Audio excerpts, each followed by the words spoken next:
Assalamualaikum warahmatullahi wabarakatuh. Perkenalkan, nama saya Siti Nuraisa. Saya dari Sekolah SMK Kesehatan Rambasamo dan saya sekarang magang di Puskesmas Rokan 4 Kota 1. Baiklah, saya akan membahas mengenai penggolongan obat. Penggolongan obat terdiri dari obat bebas terbatas, obat keras, obat narkotika, dan obat psikotropika. Langsung saja kita akan membahas masing-masing dari penggolongan obat tersebut. Yang pertama ada obat bebas. Obat bebas adalah obat yang dijual bebas di pasaran dan dapat dibeli tanpa resep dokter. Logo obat bebas adalah lingkaran berwarna hijau dengan garis tepi berwarna hitam. Contoh obat bebas ada paracetamol dan antasida. Yang kedua ada obat bebas terbatas. Obat bebas terbatas adalah obat keras tetapi masih dapat dibeli bebas tanpa resep dokter dan disertai dengan tanda peringatan. Logo obat bebas terbatas adalah lingkaran berwarna biru dengan garis tepi berwarna hitam.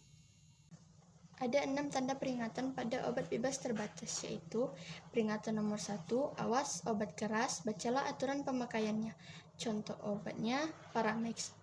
Peringatan nomor 2, awas obat keras, hanya untuk kumur, jangan ditelan. Contoh obatnya betadin obat kumur. Peringatan nomor 3, awas obat keras, hanya untuk bagian luar dari badan. Contoh obatnya betadin. Peringatan nomor 4, awas obat keras, hanya untuk dibakar. Contoh obatnya obat asma yang mengandung skopolamin. Peringatan nomor 5, awas obat keras, tidak boleh ditelan. Contoh obatnya Dulcolax Supposed. Peringatan nomor 6, awas obat keras, obat wasir, jangan ditelan. Contoh obatnya obat Superhoid. Yang ketiga ada obat keras.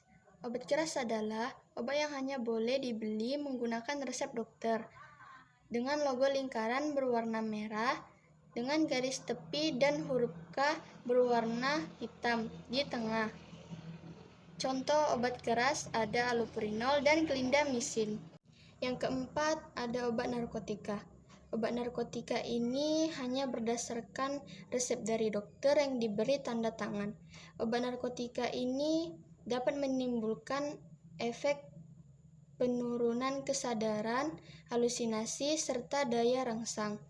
Logo obat narkotika ini lingkaran berwarna putih dengan palang merah di dalamnya.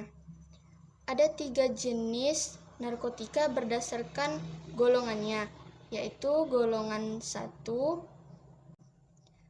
tanaman koka dan tanaman ganja. Golongan 2, morfina. Golongan 3, etilmorfina dan kodein. Nah, yang terakhir ada obat psikotropika. Obat psikotropika ini juga harus disertai dengan resep dokter, sebab golongan obat ini dapat mempengaruhi sistem saraf pusat serta menimbulkan ketergantungan. Contoh obat psikotropika ada diazepam. Sekian dari saya. Jika ada kesalahan dalam berkata, saya mohon maaf. Saya akhiri dengan Assalamualaikum warahmatullahi wabarakatuh.